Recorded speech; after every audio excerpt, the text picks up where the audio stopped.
Okay, Maya, it looks like it's live. Thank you. Okay, good morning. The meeting of the Windward Planning Commission will now come to order. It is Thursday, October 6th, 2022. The time is 9:03 a.m. At this time, I'll introduce our commissioners. Commissioner Gilbert Aguinaldo. Here. Commissioner Lauren Baylog. Commissioner Luis Daniele III. Here.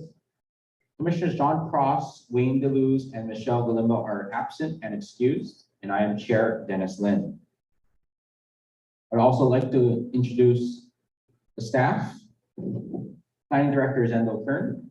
Good morning. Deputy Corporation Counsel for the Planning Department, Jean Campbell. Deputy Corporation Counsel for the Commission, Malia Tikai. Planner Jessica Andrews. Planning Program Manager Maya Jackson. As Windward Planning Commission Secretary Melissa Dacayanan Salvador. And Zoom host Tracy Lee Camaro. Oh, and Clinton Mercado is helping with our testimony over there. And then some housekeeping. Please make sure to keep your cell phones turned off or on silent mode. So all of us who are attending here in person, please remember to pick up the mic when you speak and speak directly into the mic so that your statements can be recorded and transcribed.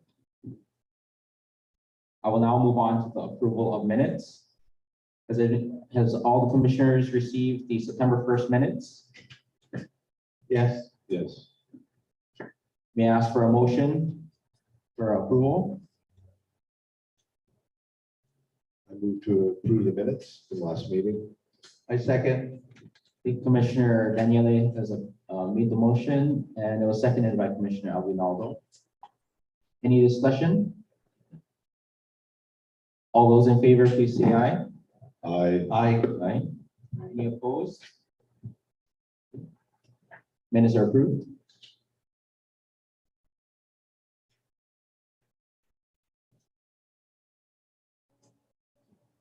So as stated and in this published agenda, members of the public may provide public testimony regarding any agenda item now or at the time that agenda item is called to order. If there is anyone here who would like to testify, please fill out the yellow sign-up form on the back table and give it to our staff, Clinton. Also, if you have any written testimony that has not been sent in earlier, you may submit it now. Testifiers on Zoom, you may choose to provide your testimony now or at the time the agenda item is called to order. Please keep your video camera off and audio muted until you are called to testify by the host. Note that the Zoom platform and YouTube live stream are provided as a courtesy. Today's hearings will continue if the Zoom or YouTube connections fail.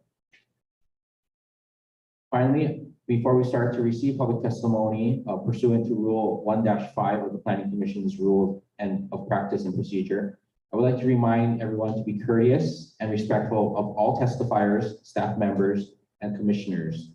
Please direct all testimony to me as the chair.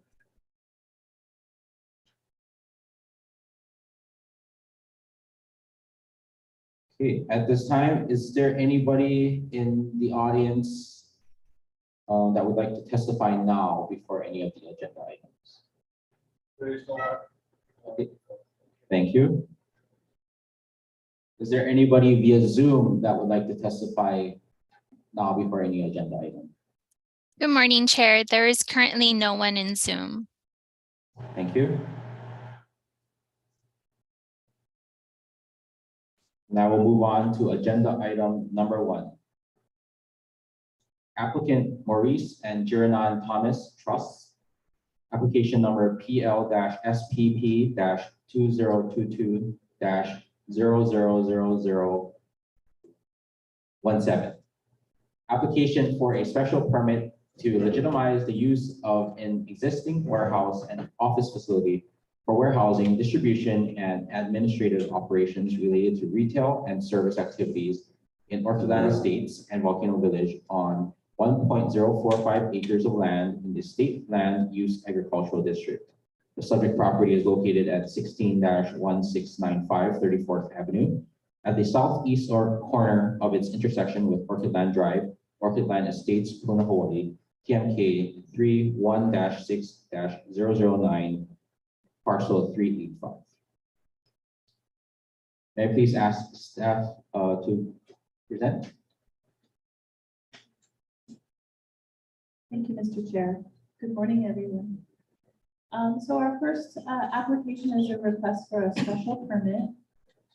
And if you can just give us one moment to get the presentation out.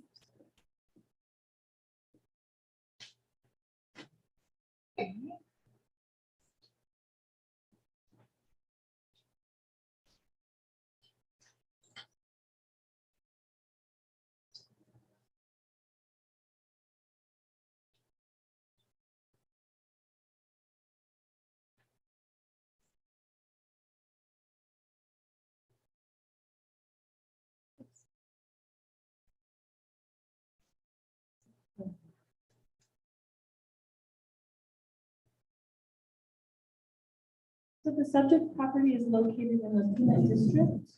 It's in the Orchid Land subdivision. And you can see the property shown with a red outline. It is off of Orchid Land Drive. The applicant is requesting, give me just a moment to get rid of that line.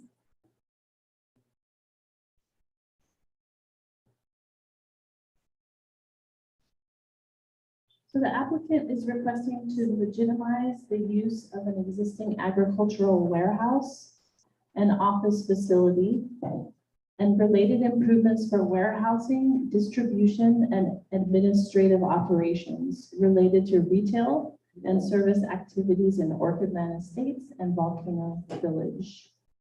This would be on a 1.045 acre property in the State Land Use Agricultural District. The existing 8,160 square foot building is currently permitted as an agricultural storage facility. It houses 7,200 square feet of warehouse and distribution space and 960 square feet of administrative office space. The warehouse facility currently accommodates a wide range of hardware products, food, liquor, beer, that supports the applicant's general store operations that are located adjacent to the property in Orchid Land, as well as the hardware store and restaurant operations in Volcano Village. So the reasons for the request, basically the applicant wants to continue to have a central facility that houses all of the products that they sell at their True Value hardware operations in Volcano and Orchid Land, as well as their restaurant in Volcano Village, which is the Thai restaurant. The applicant has indicated that the facility will only be used to support its other commercial businesses listed in the application and will not expand the use beyond what is represented. So it will not be utilized for other entities to come in and use the warehouse space. Obtaining a special permit will legitimize the use that has been operating for nearly 20 years without the appropriate land use entitlements. So this is a close-up view showing the zoning. The subject property is outlined in red, and it is in the south east corner of Orchid Land Drive and 34th Avenue. The current zoning is agricultural 3 acres, which is shown in the light blue color. The state land use designation for the property in all of Orchid Land is agricultural. And the general plan impact map for the area is medium density urban, which is shown in the orange color. And that generally designates the commercial node for the Orchid Land area in the general plan. This is the the Orchid Land Neighborhood Village Center map from the Puna CDP. You can see the property is shown in yellow, and it is right in the middle of the designated village center. The village center is shown with a dash outline. So you have Pahoa Road here, Orchid Land Drive, 34th. This shows the site plan that the applicant provided. You can see Orchid Land Drive is on the left side of the slide. 34th Street is at the bottom. Currently, there's a driveway off of 34th Street, which is going to be relocated to Orchid Land Drive, and this access will be closed off. You can see the existing warehouse building in this crosshatch pattern, as well as parking. And there is a loading dock over on the south side of the property, which adjoins to the adjacent Orchid Land Center. And this is an aerial view of the property. Again, Orchid Land Drive, 34th Street. You can see the existing warehouse next to the adjacent Orchid Land Center True Value Hardware. There is a dwelling just south of the property and just north of the property as well. These are some views of the road and the warehouse. The top view is looking south on 34th Avenue or 34th Street. You can see the warehouse just to the left of the road. And then another view looking towards Orchid Land Drive. You can see the existing driveway that will be closed off and relocated to Orchid Land Drive. And then this is a view of on Orchid Land Drive looking at the property. This is looking east, so the property is in this corner here. It's heavily vegetated up at the front. And then this is looking west, so the new relocated driveway would generally be in this location here. The planning director is recommending approval of the special permit with conditions. And you should have received the background and recommendation, as well as a submittal from the applicant dated September 19th, responding to agency comments, as well as a submittal dated September 28th from the applicant recommending some revisions to the conditions. And then this morning, the applicant also provided another paper with 4 or 3 condition revisions. This was based, these condition revisions were based on discussions with the department between the time the 29th letter was submitted and now. And the director can speak to his support or concern with any of the conditions after the applicant's presentation. We have not received any public testimony for this application. And that concludes my presentation. Thank you. Thank you, Maya. Do you have any questions for the staff? Commissioners? Just wanted to check with Tracy. I saw that one person logged into the Zoom. Was that for this application or was it for the second agenda item? My apologies, Chair. I only see myself and the meeting logged in. I don't have anyone else that's currently in this meeting. Okay, we just saw somebody show up on the, I guess, the wait list. So yeah, I don't think the person was admitted. If we can just check.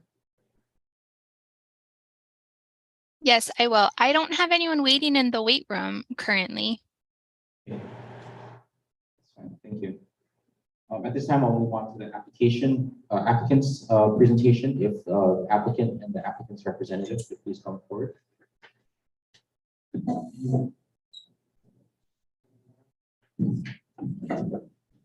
If you Could you please raise your right hand? I have to swear you in. Do you swear or affirm to tell the truth on this matter before the Windward Planning Commission? Please speak directly into the microphone and state your name and the area you reside in and whom you represent. Good morning, Mr. Chairman, members of the commission, and department staff. My name is Darren Arai. I'm a land use planning consultant residing in Hilo, assisting the applicant, Maurice and General office. Good morning. My name is Maurice Thomas, and I'm the owner of the. Thank you. Have you received the background and recommendation reports from the planning department? Do you agree with the recommendations, including the proposed conditions? And then if you could explain your proposed conditions that you provided. Thank you. Yes, we have received the director's background report and recommendation, and we do appreciate his favorable recommendation regarding the special permit application. We do agree with most of the conditions as presented. However, we ask that that refinements be made to the conditions, and a lot of it is just for clarification purposes. The letter dated September 28 attempted at first pass to offer some suggested revisions in order to provide clarity, because we totally appreciate the director's concerns that this application, or at least the proposed use, is actually recognizing something that has been going on for the past roughly 19 years since the facility was constructed in 2003. Given the length of time we've been in operation, I think that clearly conveys that for the most part, he has operated in a very responsible manner and not in a way that deleterious or has an effect upon adjoining neighbors and other existing uses. Be that as it may, the department did notify the applicant that we did not have the proper permits to operate the warehouse operation, and this entire effort is simply to make it right. But in order to make it right, there's a process, and that process is getting additional government approvals to install the septic system and to bring the building up to current code requirements in order to support the requested operations. And that is why the proposed amendments that stated 28 and then further revised and amended on that handout we just presented to you this morning is an attempt to not depart from the requirements that's being asked of by the planning director, but simply to adjust the timing of it. I'm sure the commission appreciates the process, but obviously they don't want to see us before you once again for past a year. The building permit, the final plan approval process, getting the various government approvals for the requested improvements will take some time. And then we don't want to cast light on the length of the process, but we're aware that some people applying for single family dwellings have been waiting about a year for their building permits. So we're cautious of how long it will take to secure the necessary approvals to provide the improvements to this commercial type of use.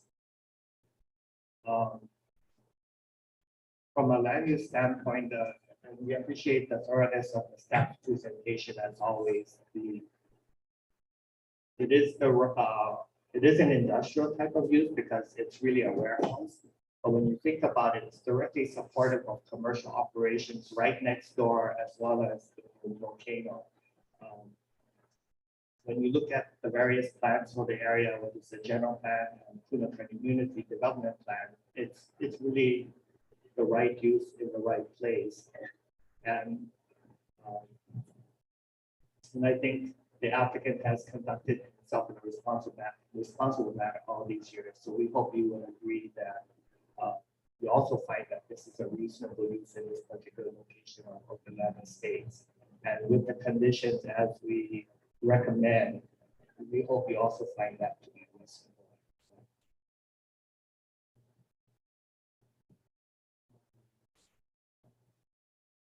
I know that Darren is, I know that Darren has said, you know, that I operated in a responsible manner. I know that you're probably in the back of your mind thinking, "Oh, so how did you do this for 20 years?"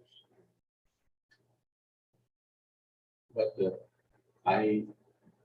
in some honesty, I have to say that when I applied for the permit and I got an agricultural storage warehouse, I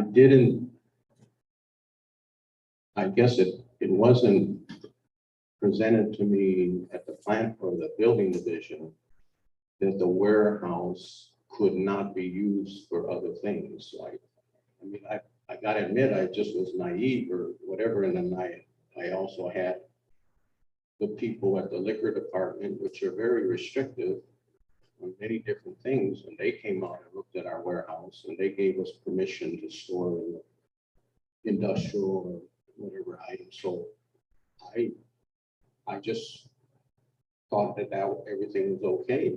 You know, I didn't really think that it was wrong. You know, and no one gave us.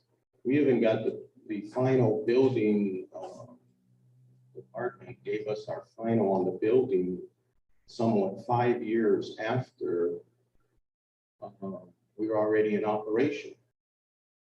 And their inspectors all came out to inspect the building for our building permit final, and no one ever told us or indicated that, oh, do you know that you might be operating out of the law? To tell you the truth, when I got the call from the planning department in the beginning of the year, I almost fell over. I mean, I was like, I told the girl, what?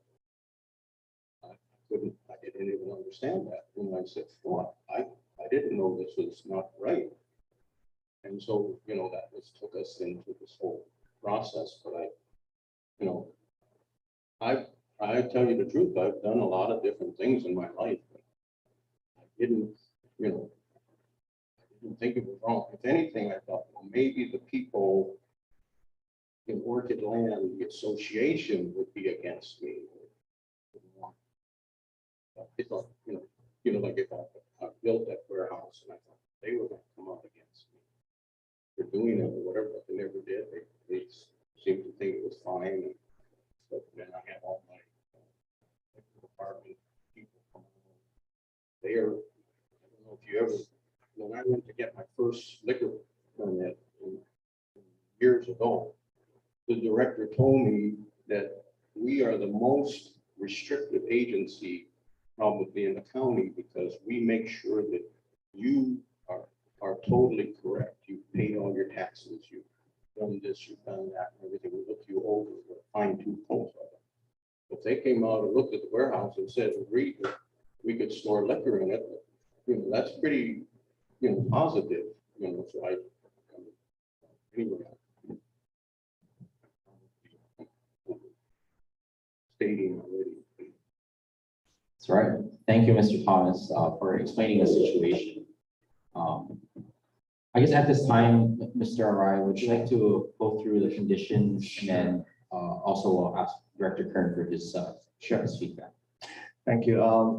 With the other, with the exception of the 4 conditions that I've laid out on this sheet of paper we passed out this morning, the other conditions, as recommended by the director, is fine. We accept that. Speaking directly to condition number 3, we simply removed the reference to the 60 days in which to install the system because we will speak to that in the following condition number 4. But condition number 3, just make sure that whatever system is installed, it meets DOH requirements. Condition number 4, condition number 3 spoke to 60 days. We thought that was a little too severe in order to complete the installation and secure the approval from DOH. So we're asking maybe for 90 days. Hopefully that is found to be reasonable to install the wastewater system because the director was concerned regarding the continued use of a wastewater system that has not been approved by the DOH. Further in the condition, we asked that 1 year be provided to the applicant to secure a certificate of occupancy that will ensure that the structure itself meets all current code requirements. And given the review, the need for plan approval, applying for a building permit, securing a building permit, and constructing all of the improvements, we think 1 year is very reasonable. We wish we could do it much sooner to satisfy the concerns of the director, but I think from a practical standpoint, 1 year is reasonable. Condition number 5, we appreciate the guidance of the planning department, and we agree to the proposed amendments that would ask for privacy slates or slats to be installed within the existing fence that is situated along the southern border of the property and adjoining the existing single-family dwelling located on that property. And finally, given that we're asking for additional time to secure these permits, we find it also reasonable to assure the Planning Commission and the Planning Director that the applicant is not simply waiting for 1 year from now, then attempt to make the necessary plans and submit for the necessary permits.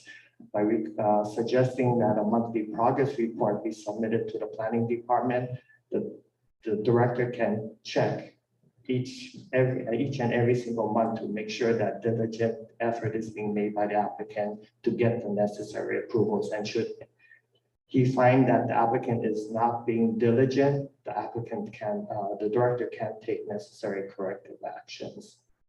So that, in a nutshell, are the proposed changes that we're suggesting. Thank you, Mr. Arai. Director Kern, if you would provide some feedback. Sure. Good morning, all. Good to see you all. So I'm going to talk a little bit about feedback on these conditions and a little bit about a higher level. Okay, so the land use component of this, where it's cited, I don't really have an issue with. It's right there. It meets the general plan. It's where the growth is supposed to be. I take serious issue with the wastewater system. I'm actually really upset about it. It's not cool. You're a business guy. You operate a business. You should know better when it comes to a waste. Check. We're good.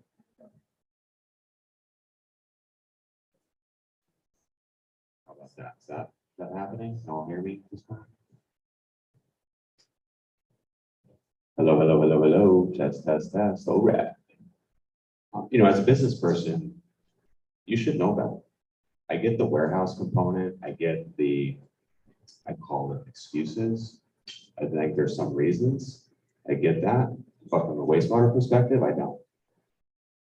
I just don't get it. That's been known. It's been big. It's been out there. It's common knowledge that we're converting our cesspools to septic systems or sewer. The fact that this wasn't even approved isn't cool. As a guy that's born and raised here, grew up in Puna, I understand that it takes people going through various challenges and there's degrees of room. But I think from a business perspective, if somebody coming here has to be held to a much higher level. Thus the reason why I have a very strict time condition on getting that done. The use of the building, the timing of getting the building permits taken care of and secured, I understand that. I understand there's a process to get there. The building's obviously structurally sound. I don't see a problem with that. I do take serious issue with that. And that's not cool. That's not responsible. And it's not respectful of this island. First thing, Mr. Kern, I appreciate, I thank you for everything you've helped us with in this matter and everything. And I take regard to your upsetness of the wastewater system. When I really don't know why, when you folks submitted the letter was submitted to you from the health department, that when you do not put up a warehouse like that without approval from the health department for a wastewater system.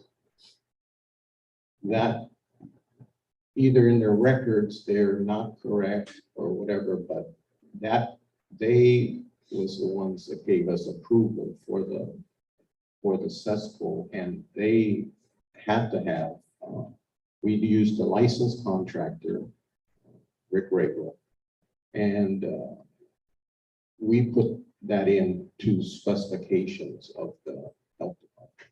Do you have the engineering specifications that were created and done at that time? Well, I can look for that and see, but they said that we didn't have approval to use that system or whatever, but that was approved or that was applied for at the time we did the building permit. So I don't know how they can say we didn't have, I mean, we don't just put a warehouse. I mean, I don't think the building department would have given us our final without having us know that, for them knowing that we had an approved wastewater system to hook up to. I think ag storage is a unique description of a building and a use, so it's not connected in the same way that a single family residence would be. So anyways, we can go back and forth on this. Right. But my point is that needs to be remedied yesterday. Yes, And thus the timing of these conditions. I agree with you 100%. And we've already contacted a engineer and they're designing the system right now.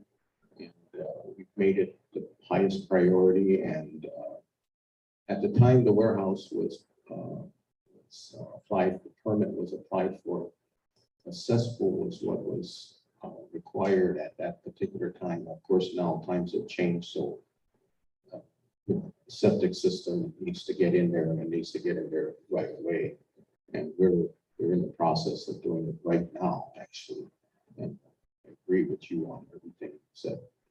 And I appreciate that. So related to the conditions, condition 3, I don't have a problem with that amendment. Condition 4, I can support that too, as long as you're okay with that year time frame, because that clock will take, you'll obviously get administrative on that. So if you feel comfortable with getting a certificate of occupancy within that time period, my original condition was to submit for a building permit, and then I was giving grace for whatever the building permit processing time was, and then a certain period of time after it was issued. So if you guys feel more comfortable with this, I'm fine with that. Condition 5, I don't have any issues as well. And the final condition, which isn't numbered for a progress report, I don't see any harm in that and support that. So overall, I support that. Fix the wastewater. Thank you, Director Curran. And we appreciate the courtesy or the accommodation knowing in the plan approval process. I'm sorry, the building permit process will take some time. The reason we structured it that way was simply in recognition of your concerns regarding the continued use of facilities without the proper improvements in place. So it was in response that we knew where your concerns were coming from, and we wanted to be forthright and sincere in saying we're going to strive to comply within a timely manner. Correct. And we want conditions that are achievable, right? We don't want to come back here just because that wasn't achieved. And as long as you're working on that right now, I think that is achievable. Yeah, to reaffirm, not only have we contacted the engineer and they're working on the system, we've contacted a contractor already also. They're prepared to, as soon as the system's been designed, they're going to come in right away and start to do the work. So we've already been trying to be proactive and get this thing done quickly. Great. I appreciate that. So I support the conditions. Mr. Chair, I have a question. So, ahead. Director Curran, so we're gonna do his condition number 3 from 60 to 90 days max. So what happens is condition 3 will not have any timing in it. It's just going to be that they have to approve they have to install an approved system. Right. 4 is where the timing condition is going to come in. So Yeah. 4 is within 90 days approval of this permit meaning the special permit that we're talking about right now. Okay. They will have the system installed. That will be approved by DOH Right. department. Okay. And then from there, they would have the year to secure building permits, certificate of change of use permit, or certificate of right. occupancy for the building. And I think that's fine. There will be an administrative, within the conditions, there's an administrative time extension, which could not exceed any of these dates. So that would give them ultimately 2 years for the building permit side of it if they need it. Right. That's not automatically granted. So if they come back within, say, 10 months and say, we still need more time, and they haven't done anything, there will not be an administrative time extension given. If it's, hey, we're working on it and it's caught up at building and we're working through it, then, I wouldn't see a problem with doing that as long as there's effort being made in that way. To me, it's that 90 days for the wastewater that's most critical. Okay. Thank you. And commissioners, any questions for the applicant or staff at this time? Yeah, I have one question.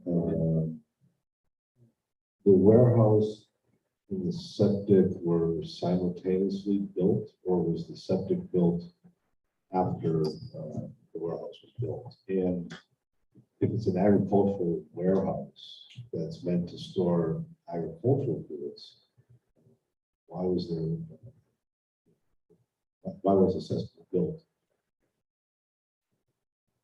Okay, at the time that we applied for the permit with the building division, you have to go through to get a sewer, some system for the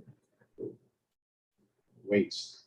So the contractor that we hired for the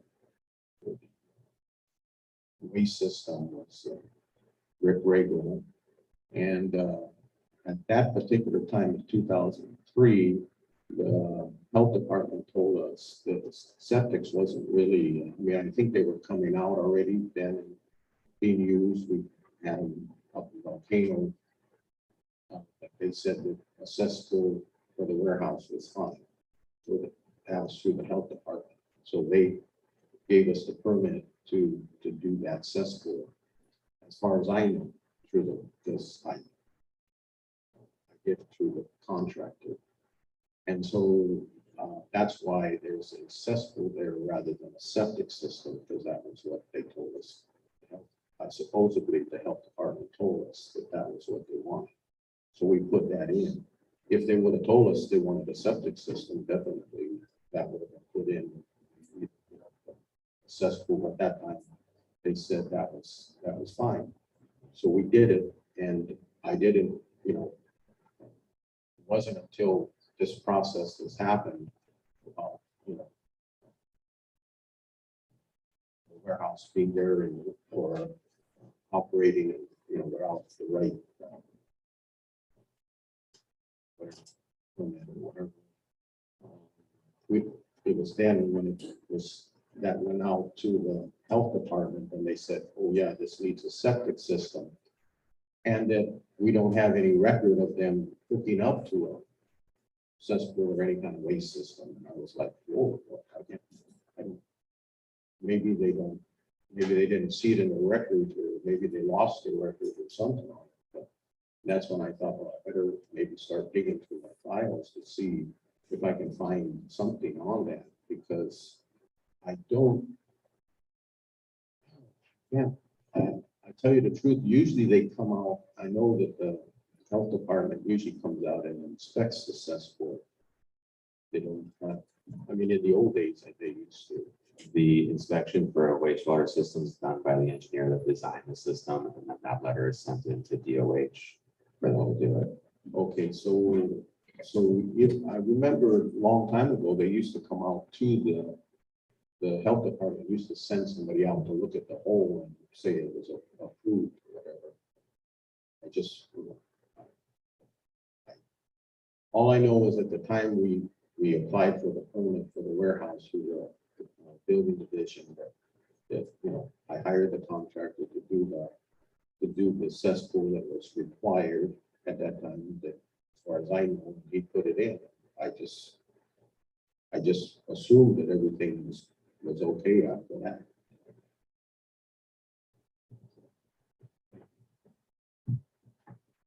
Any other questions, commissioners?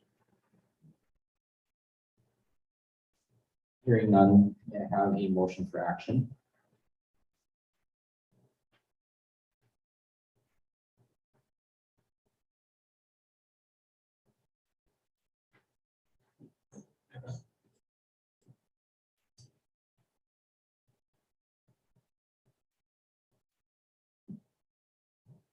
Okay, I will move that the applicant for special permit docket number 2022-017 be approved based on the planning director's recommendation, which shall be adopted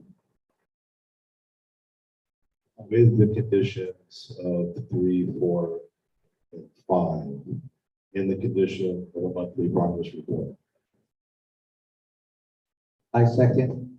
Okay, it's been motion made by Commissioner Daniela and seconded by Commissioner Aguinaldo for approval of the special permit with the conditions presented today by the applicant.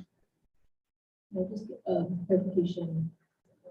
The condition you're adding, do you want just add it to the condition 15, or do you want to make it condition 16?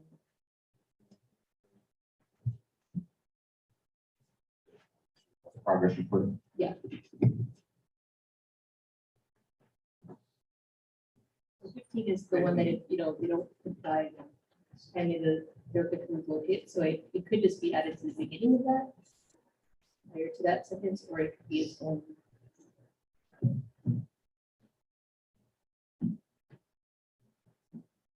Chairman, the department's Yes, ma'am. preference would be that it's a new condition, we'll number it number 15 and then move 15 down. Is that okay with you? Yes, yes, that's fine.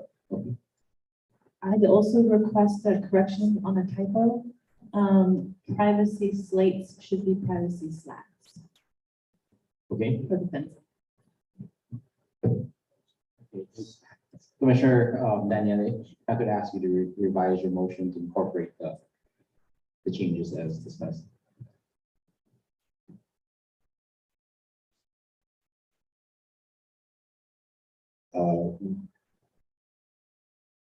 We acknowledge the typo in condition 5.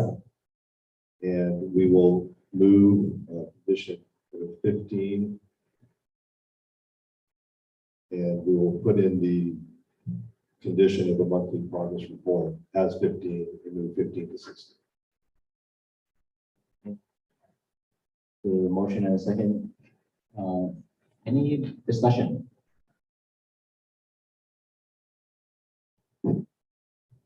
No discussion? Roll call vote. Thank you, Mr. Chair. Commissioner Daniele, Aye. Commissioner Aguinaldo, Aye. Commissioner Bailog, and Chair Lynn. Aye. Okay, the motion carries 4-0.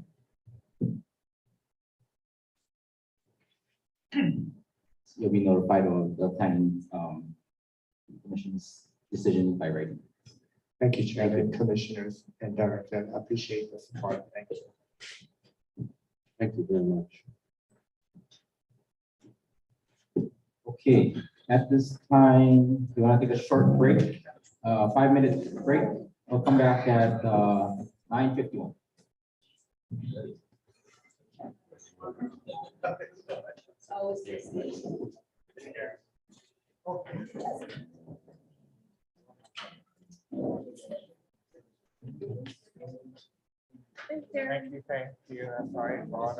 Sorry for the last minute.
application or just, yeah, PL-CCI-2022-000002.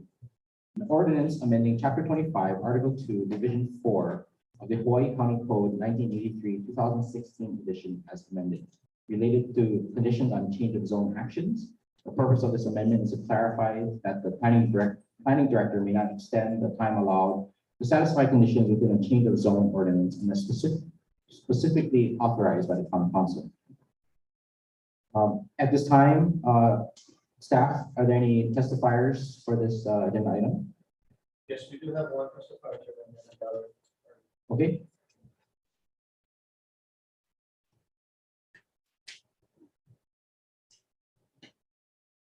The first testifier I have is Corey Hardin.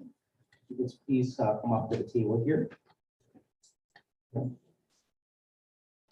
I will need to swear you in. If you could please raise your right hand. Do you swear or affirm to tell the truth on this matter now before the Windward Planning Commission? Thank you. You have 3 minutes. Go ahead. Okay, so good morning, commissioners, and thank you for your volunteer service. Corey Harden for Sierra Club Hawaii Island Group. We're in support of this bill. A little confused. The planning department is saying the bill does not change the planning department's current practice, and I guess Councilmember Inaba is here, and I guess he will more fully explain what the changes are. I'm also disappointed that the planning department is not saying anything about the impacts from rezoning extensions that go on and on. And I hope they have a weigh in on that today. It's kind of a deafening silence on the actual impacts of this rezoning, the way it's been going for the past several decades. As you know, there's many impacts. Conditions can change drastically over the decades. There might be more neighbors, more traffic. There might be a similar development that got done and reduced the demand for the original type of project. Species may become endangered. You know, there's birds that are going extinct in our lifetimes. Climate change is changing shorelines and flood zones and a lot of other things. With better review, the public can weigh in and council can take an updated look at what the community needs and what the requirements should be for the developer. And it seems like some developers keep doing extensions until there's a planning commission or council or mayor that will go along with it. And then they put in new conditions. I often see things like eliminating bike paths or dispensing with traffic studies or building less affordable housing. And some developers also seem to get rezoning for the sole purpose of selling the property at a profit. And buyers know they're going to have time to work on their development plans since extensions are fairly easy to get. It's a system that treats land as a commodity that works against people developing connections with the land and caring for the land.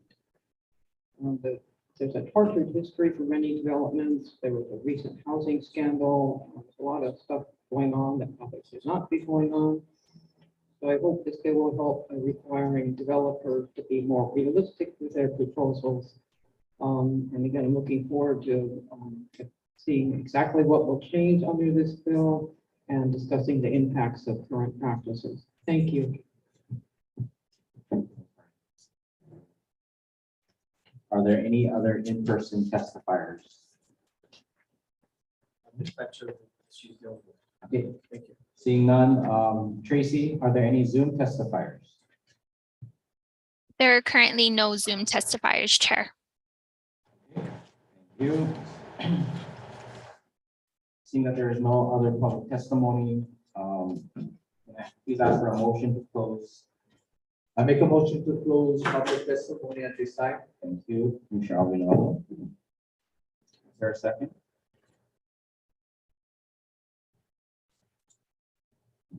I'll second that. Okay, it was moved by Commissioner Alvin, then seconded by Commissioner Daniele to close public testimony. Any discussion on the testimony? If not, may all in favor to close public testimony, please say aye. Aye. Any opposed?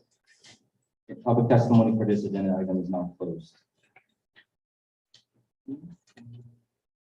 Is there a staff presentation? Just, go ahead, just. Yes. I'll go ahead with the staff presentation now for this county council initiated bill, Bill 194 relating to conditions on change of zone actions.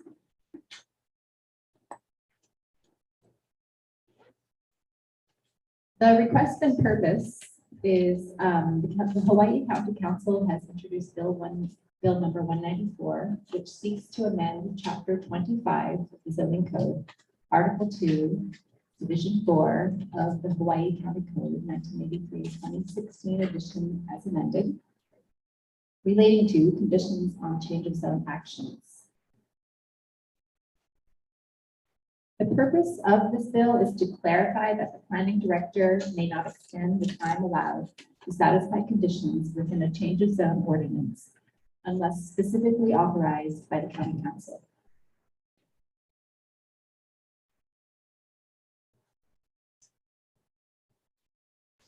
And now I'll go through the proposed amendments. Item by item.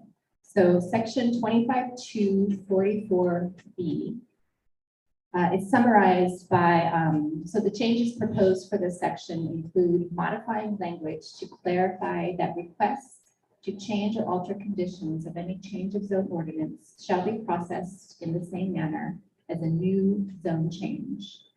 Furthermore, new proposed language indicates that unless specifically authorized by the county council, extensions of time to satisfy conditions of a change of zone ordinance may not be allowed by the planning director. And below you see the actual changes that are proposed for this section 25-244B.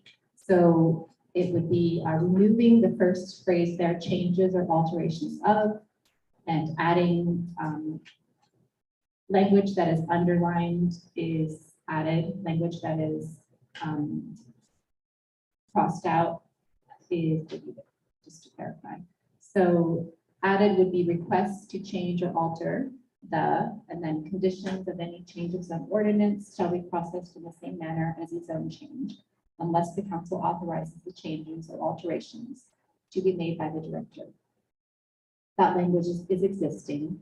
And then following is language that's added, unless specifically authorized by the council, extensions of time to satisfy conditions may not be allowed by the director. And the remaining existing part of this section is deleted and actually added as a section on its own, which you'll see as follows.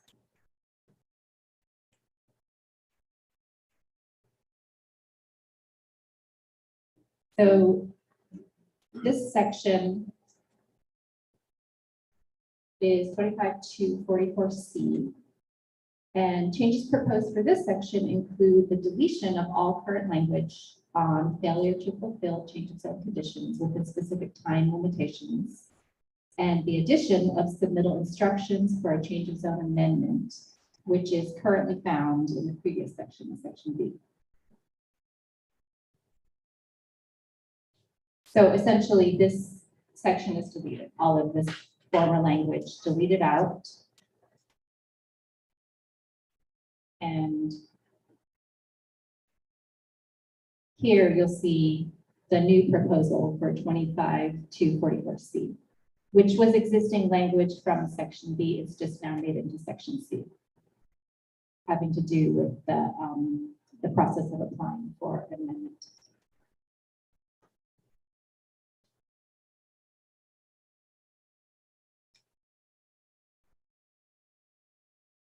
Okay, the next section, 25-244D, is summarized by the draft bill proposes to add this new section to clarify that if the applicant fails to fulfill any conditions of the change of zone ordinance within the specified time limitations, the planning director or county council may initiate the process for enactment of an ordinance reverting the affected property back to its original zoning designation or a more appropriate zoning designation in accordance with section 25-243.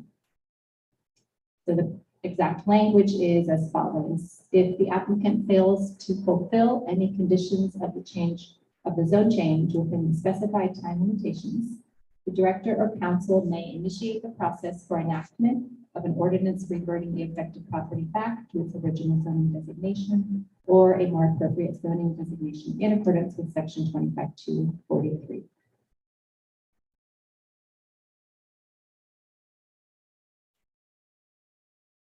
And with that said, the director's recommendation is that the planning director recommends that the planning commission send a favorable recommendation of Bill 194 to the planning council. With that, my presentation is over. I'll hand it back to the chair. Thank you, staff. Commissioners, do you have any questions for staff? at this time? If not, Councilmember Inago, would you be willing to come up and give a brief background and discussion on this bill? Yes, I will have to start you. Okay.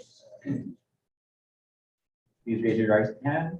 Do you swear or affirm to tell the truth on this matter now before the Windward Planning Commission? I do. Thank you. Go ahead. Chairman, members of the Windward Planning Commission, good morning. Councilmember Rolando Inaba, I represent North Kona, District 8 on the Hawaii County Council. And I think to get us started, I stayed an extra day in Hilo because the language in the bill, the directors, they forwarded a favorable recommendation. And we have had discussion, both the director and Maya, but the language I think still is in the process of being worked out. And with that, I wanted to make sure that you folks knew the intention and that the director, we're all in the same space. So if they should choose to revoke a positive recommendation based on the intention, they can do that. But basically what we're seeing here is within different rezoning ordinances, the planning department inserts language that grants them the authority to grant an applicant an administrative, we'll call it an administrative extension. Usually it's towards the end of a rezoning bill. So what I'm trying to do here is to remove that authority or to remove that ability of the department to insert that language. So typically right now, if it's a simple rezoning, we're seeing 5 years with a potential of an additional 5 years granted by the planning director with certain conditions needing to be met. What I would like to see, however, is if we know that a rezoning process is going to take more than 5 years, let's give the applicant more than 5 years. But upon expiration of that rezoning ordinance, there is no ability of the planning department to grant an administrative extension outside the process. This process here before the commissions and at the council. So really it's a matter of transparency and ensuring that applicants who agree to complete conditions within a specific amount of time, say it's 5 years right now, they're gonna get it done in those 5 years. And they can't, for lack of a better words, offline just with the department getting an additional 5 years. So with that, I think that's why I really needed to be here, because that's the intent of the bill, and whether the language before you truly represents that intent currently. I think that's perhaps why the positive recommendation has come, because I'm not sure that the planning department would actually support the intent of the bill, but the language needs to perhaps still be worked out. And I have some recommendations for that, but that's truly the intention of the bill. And it really is transparency, and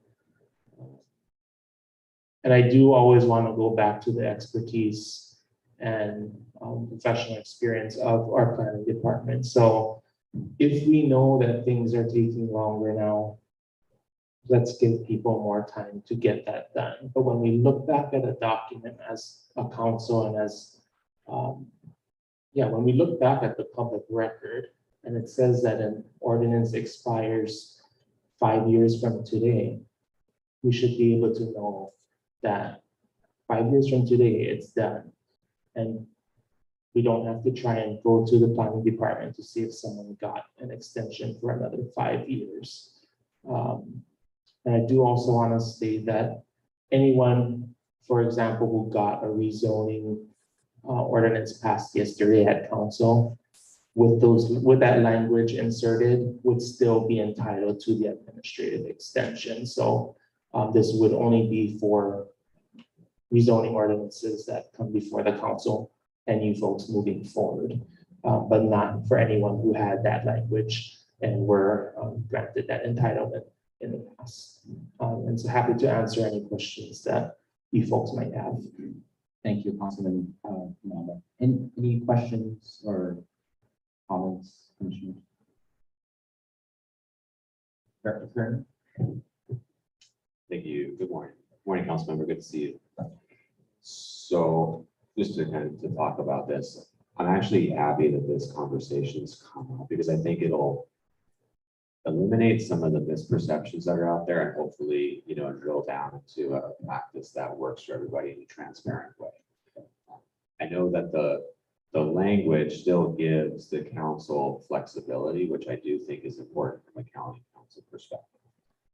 When this going forward with, I know what your intention is. So if it's a 5-year, say with a 5-year administrative time extension, we think it's going to be 10 years. We say this is a 10-year, and then it expires at that time. There is no administrative time extension for that. So we just work on trying to get the best timeframes in general for that condition, which is then, as you say, it's known if it was 5 years, if it was 10 years, if it was 20 years, that is what it is, right? And so we don't have a problem with that. We're happy to work with you on that. I do think though, the language still gives the council some flexibility on that, which is the council's ability, right? Which I think is a good thing. I do want to state though, for the record, that from the planning department, we do, as a director, we do not issue time extensions beyond what was allowed within the ordinance, which was approved by council. There is a misperception out there that time extensions are handed out over and over and over again, and there's no diligence in what's being done. So what we see are time extensions, once that administrative time extension is done, then they have to go through the entire process again. They'll submit an application for a time extension to the department. We look at it holistically in all ways. So if they needed a new TIAR, we have them do a new TIAR. If there's an environmental impact that's changed, we look at that impact that's changed. Sometimes conditions are changed based on the new findings that are there.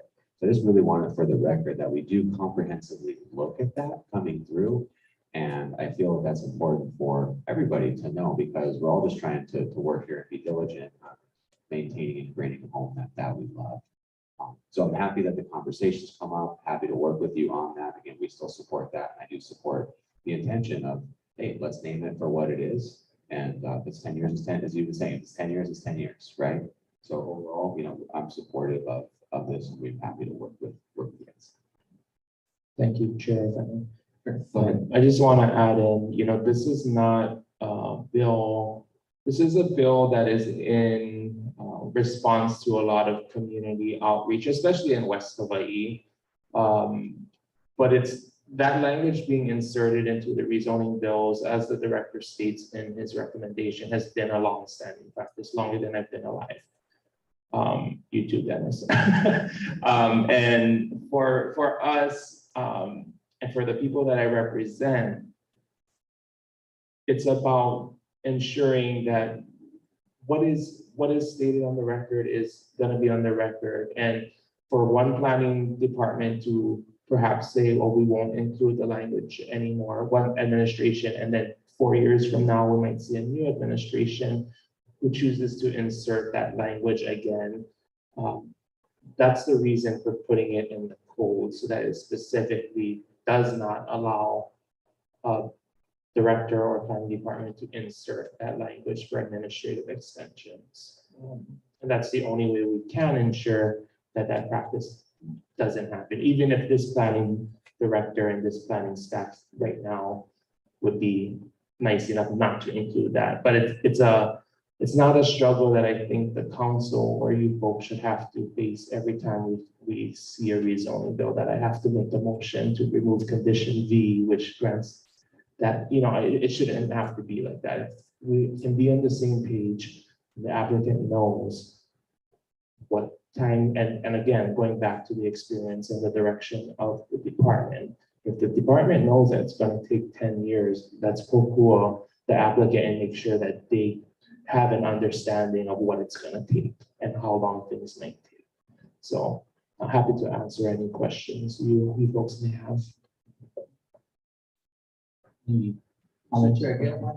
Go ahead, Commissioner Aguinaldo. I get one for Director Kern. What if, like say the discussion right now we're having, yeah? What if that we grant, say, one applicant? Now, what if the applicant pass away or, is selling, say, a parcel? That changes the dynamics of the extension? No, so the conditions run with the land, not with the owner. So if somebody sells it, they pass away, conditions change, those conditions are maintained all the way through, and whatever the timing would be, whatever other conditions would have to be adhered to, period. And is that in language right now? Like even in the. Yeah, the applicants, their successors or assigned, that's all this language in there, yes. Okay. Okay, we're good. I'd actually like to ask the planning department or Director Kern a question in regards to when an applicant comes in for an extension. What does the planning department confirm or verify? Sure, so when the applicant comes in for a time extension, and it's typically, they had 5 years to do something, and they had a 5-year administrative time extension, that administrative time extension is either not granted or it expired.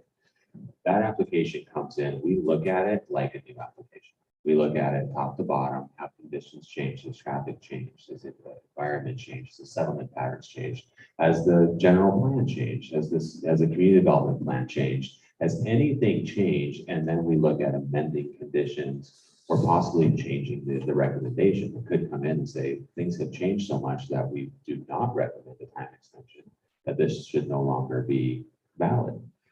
So we look at it just like we look at a new one that comes through. We look at every single component of it and then adjust conditions or request them to do additional, such as typically it's like a traffic impact analysis report. In other cases, we've seen an EA come up. So we really look at it. Thank you, Director Kern. My second question would be on the lines of what Commissioner Aguinaldo had asked.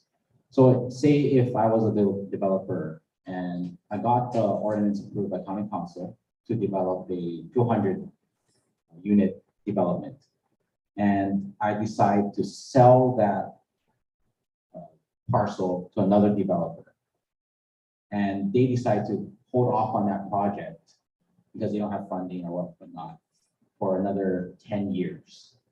What happens to that ordinance if they decide to suddenly say, oh, well, we have money now, we want to now start up this development again? Sure, so we see that. And so if that were the case, the ordinance were expired, let's just assume that it's expired, then they would have to come in to the department, submit an application for a time extension. And then we would go through the entire review of that. It would come through the appropriate commission. It would go to county council, and county council would make the final decision to approve that or not. But again, we still look at it holistically, all the way through top to bottom. So I think that's the, I guess, the contention point with the community is, we have those situations that there is, somebody who gets the approval for a development, but they decide to sell it or something changes, and the new owner decides not to build it for another 10, 15 years. So at that time, they would come back to the planning department, request for the time extension, and then it would come back to commission. Correct. And when we're looking at it, we would say, yeah, 15 years ago, you did a traffic impact analysis report, but currently you need one now. So then they would have to hire an engineer. They would give us a new TIAR, traffic impact analysis report. Those conditions would then be potentially adjusted depending on the level of service.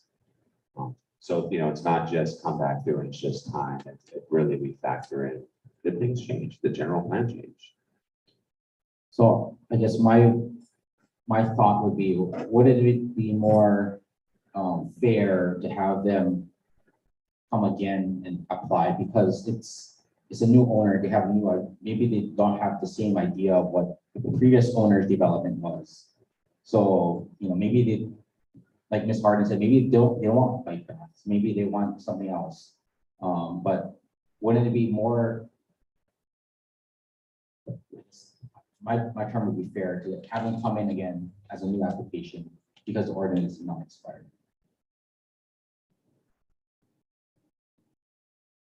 It's kind of the same thing where they are coming back through, and it's, I guess, we're just talking, it's just a difference of semantics in a way, right? They have to come back and they have to submit a fresh application. They have to submit what they're requesting. Are there any other deviations from that existing zoning? And is there any supporting elements that will help with that? Sometimes it comes in and it's light, meaning it doesn't have the information we need, so staff would request that. So the challenge that we run into is that it's not just a simple open and shut case where, let's say you have a rezoning that went from Ag 1 to RS, so agriculture 1 acre to residential 10,000 square feet. When the zoning ordinance expires, or that condition expires, the zoning doesn't just automatically revert back. The zoning is actually in a state of limbo, where it's zoned zoned RS 10, but they can't actually do anything with it. They can't subdivide it, they can't do anything because the conditions haven't been met, so the ordinance is what we call stale. They also can't go and use it for Ag 1 because that's no longer the zoning that it has. So you actually get into a state where the property is not usable. And so at that point in time, they have to come in and say, I want to revert it back to its original zoning, or I want to get an extension of time. I want to bring it back up to its current zoning, or I want to do something completely different. If it's completely different, they have to submit a completely fresh new application. If it's just for the same thing and they want to do, say, extend the time, then that would be a time extension request. In this case, the ordinance would, based on the intention of where this is going, let's say it's 10 years, that 10 years would expire, that zoning ordinance basically is expired, but the property is still in limbo. Mr. Ino. Thank you. Director, in terms of this administrative extension, when we look at the language, it says that we insert into the bills currently. It says an initial extension of time for the performance of conditions within the ordinance may be granted by the planning director upon the following circumstances, and it goes into what Director Kern already covered. If someone is granted 5 years and they come to you 6 years later, so technically it's expired, are they able to get an administrative extension since technically the rezoning ordinance has expired? Like, would you retroactively, technically you could give 5 years, but would you give 5 years from the day the ordinance expired, or would you not give an extension at all since the rezoning ordinance is now expired? I don't believe I've had to deal with that personally on that plan. Can you explain previous practice? Yes. So if the ordinance says you have 5 years to construct, and there's an administrative time extension condition, if the person comes in at year 6, we would grant the administrative time extension because they're within that 10-year period, provided that conditions haven't changed, right? Like infrastructure or the plans for the area.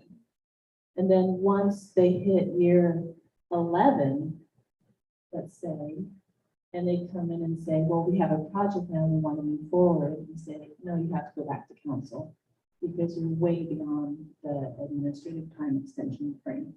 So in that case, if it were 5 year and they came in at 6 and it's granted, it's only for the 5 from the date of the expiration. It's not for 5 from that date. So they're not picking up an extra year. It's still no longer than what was originally granted. So with that, I mean, I think it kind of shows where things can get a little wonky sometimes, because if we say on documents is the only official record that if everything is supposed to be completed within 5 years, and in year 6, they come back to the department, none of us will ever see it. And I think that's kind of the point. In 6 years, a lot of things can change. Again, in 10 years, a lot of things can change, but if we're going to say 10, then we know in 10 years, they are granted all of the entitlements within this rezoning bill for 10 years. And at 10 years, they will come back and there will be no further extension outside of the commission and council process. Commissioners, any other comments or comments? Commissioner Belo. So it says that extensions of time. Council. Sorry, Commissioner, what section are you referring to? Yes. So I was wondering how that process would work. When you're saying unless specifically authorized by the council? Yes. Okay, and I think that's kind of the wording that's messing up the intention versus the language. Because technically right now, and I spoke with Maya right before we got started, language is being inserted into the bills that does grant the director the ability to give these administrative extensions. So one of the recommendations on language change on this bill before us would be to remove that word unless specifically authorized by the council. Because currently, if the department puts in that language and we approve it as is, the council is authorizing the director to grant administrative extensions later. So if we were to remove that language that you referred to, it would just say extensions of time to satisfy conditions may not be allowed by the director. That might be problematic too, however, because now we're saying the director may never grant extension. So that, the language still being worked out, or another version would just be removing what's in condition B right now, or section B, sorry, and just say language granting extensions of time by the planning director shall not be included in any change of zone ordinance. So it's specific to what we're prohibiting.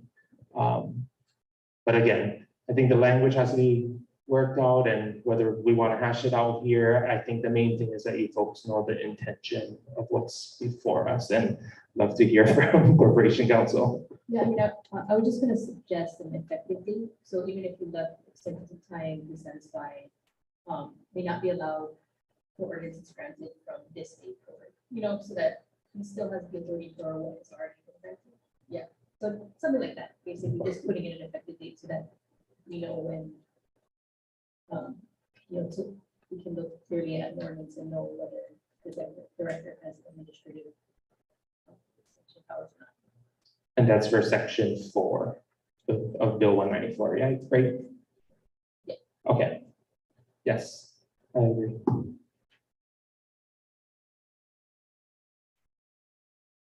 Commissioners, any other comments, questions?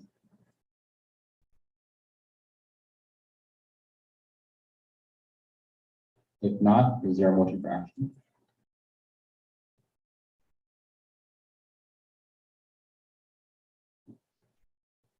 Mr. Chair, just to clarify again. Sure. Like what Ms. Bailout indicated on section 1B, unless specifically authorized by the council, extensions of time to satisfy conditions may not be allowed by the director. So in the planning standpoint, what I see here is county council have the authority to go above our planning director for time extensions. Am I interpreting it correctly? Because it's unless specifically authorized by the council, saying that council is authorizing.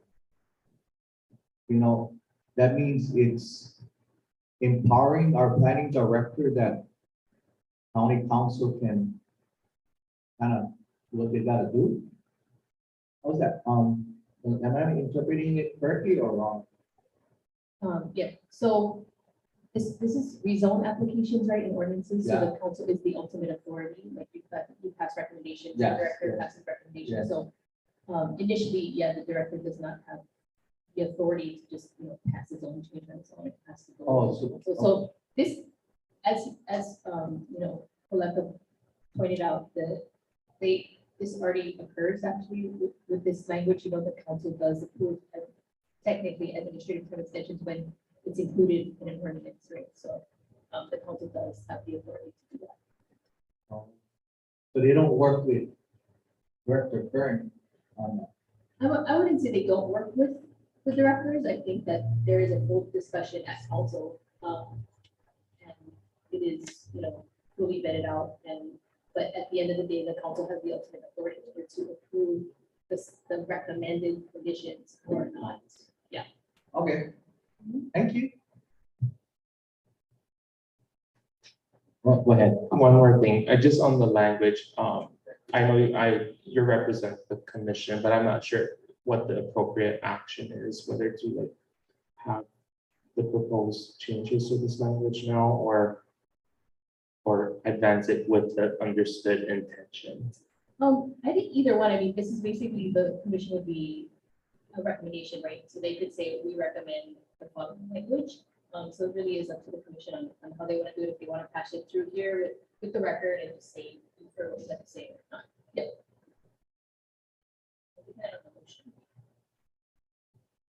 So go back to, is there a motion?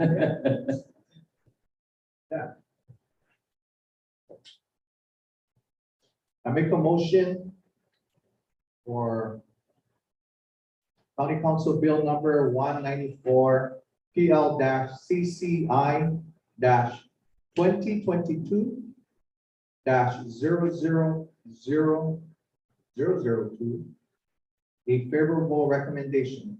I move that the favorable recommendation be forwarded to County Council on Bill 194 based on the Planning Director's recommendation, which shall be adopted. I'll second that. So it was moved by Commissioner Aguinaldo and seconded by Commissioner Daniele to send a favorable recommendation for this agenda item. So now discussion. Is there a specific language that we want to add into this proposal right here?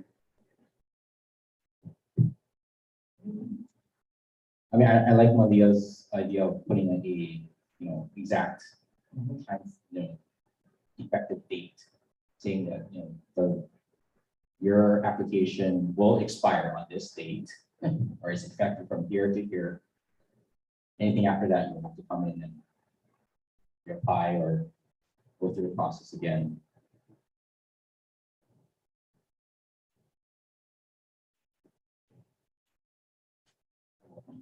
Anybody's feedback? Very that. Chair, if I may. Yeah, go ahead. Sorry, I just want to clarify to make sure we're all on the same page. What Corporation Council referred to, I believe, was section 4 of Bill 194, and it's as to the effective date of Bill 194 if passed. So we're clear as to moving forward when somebody yesterday who got their rezoning bill passed, they still have the administrative extension that was approved.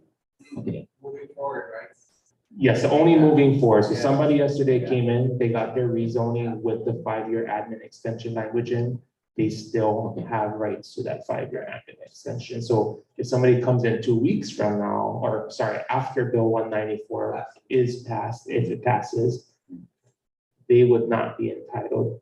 There would be no language allowed, and they would not be able to have a 5-year admin extension. Right, so what we would do is we would look at the application, we would look at the general overall time. In this case, it was a 5 and 5, we look at it as 10 and we just put 10 years. There's no language of administrative time extensions in there, it's just 10 years. At the time 10 years is up, if it has to be complied with, then it goes back through the process, back to the department, back to the commissions, and back to council for a reapproval, essentially.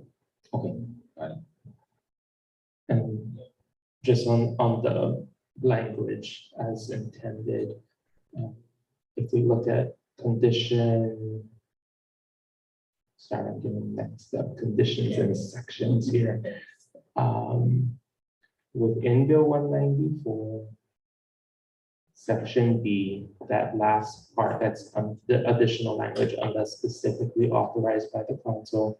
Extensions of time to satisfy conditions may not be allowed by the director.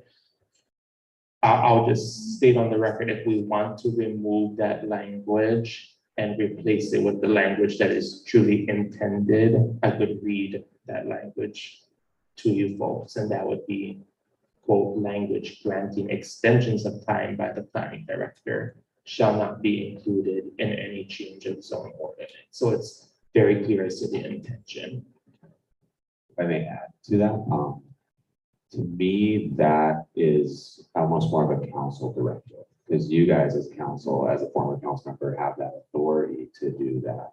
And so when a rezoning is approved or not approved, like that's your guys' final decision. So it'd be, to me, that's limiting the council's ability, not so much limiting the director's ability. If it's, obviously it has an impact on it for sure, but if there's no latitude left at council at that time, would be my read of that.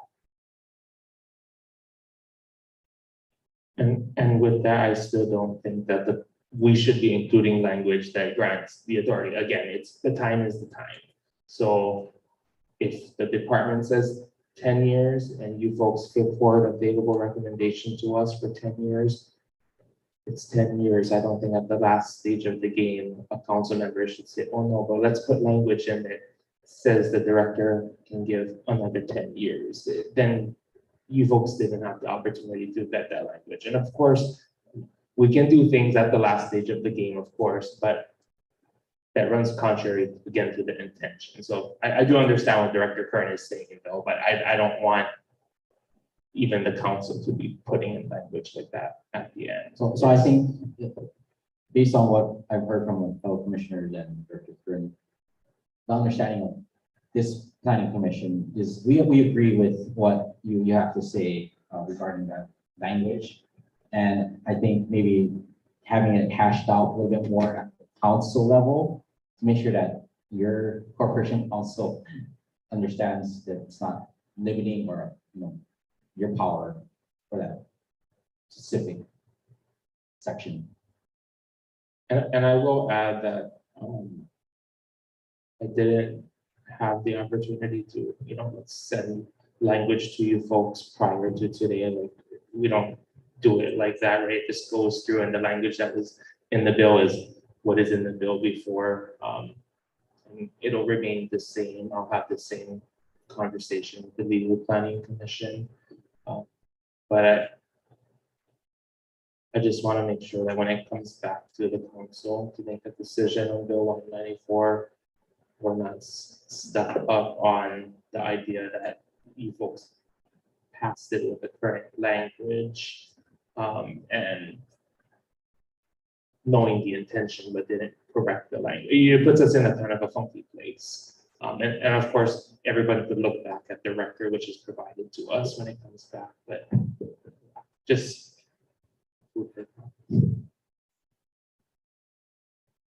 Any other discussion? Okay, if not, staff will call. So at this time, the motion is a favorable recommendation to county council. with the director's recommendation. Commissioner Aguinaldo, I, Commissioner Daniel, I, Commissioner Vela. Aye. Chair Lane. Aye. The motion passes 4 votes aye, 3 votes excused. Thank you, Councilmember Ina. Chair and commissioners, thank you so much for your service to our county. Happy you folks are called early today. Mahalo. thank you. Thank you. Then I'll move on to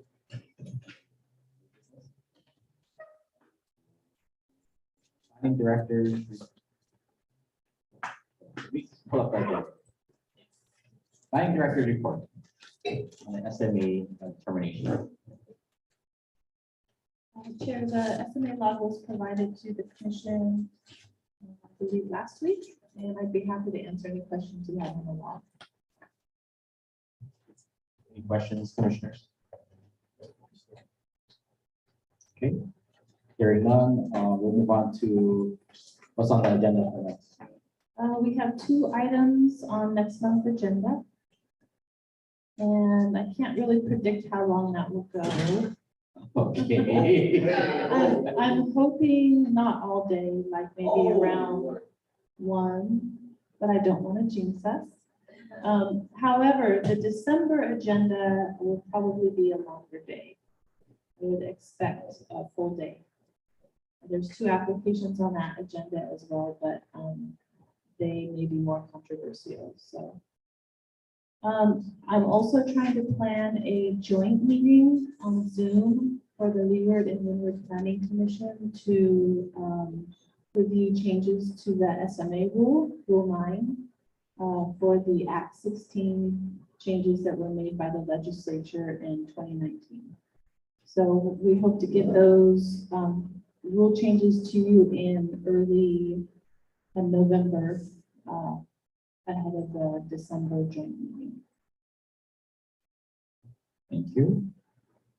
Announcements. The next Windward Planning Commission's monthly meeting is scheduled for Thursday, November 3rd, 2022, at the County Council Chambers in Hilo, and the public can also testify via Zoom. Are there any other announcements? Okay, if not, is there a motion to adjourn this meeting? I make a motion to adjourn this meeting at this time. I'll second that motion. Okay, it's been moved by Commissioner Abinaldo, second by Commissioner Daniele. All in favor? Aye. Okay, thank you.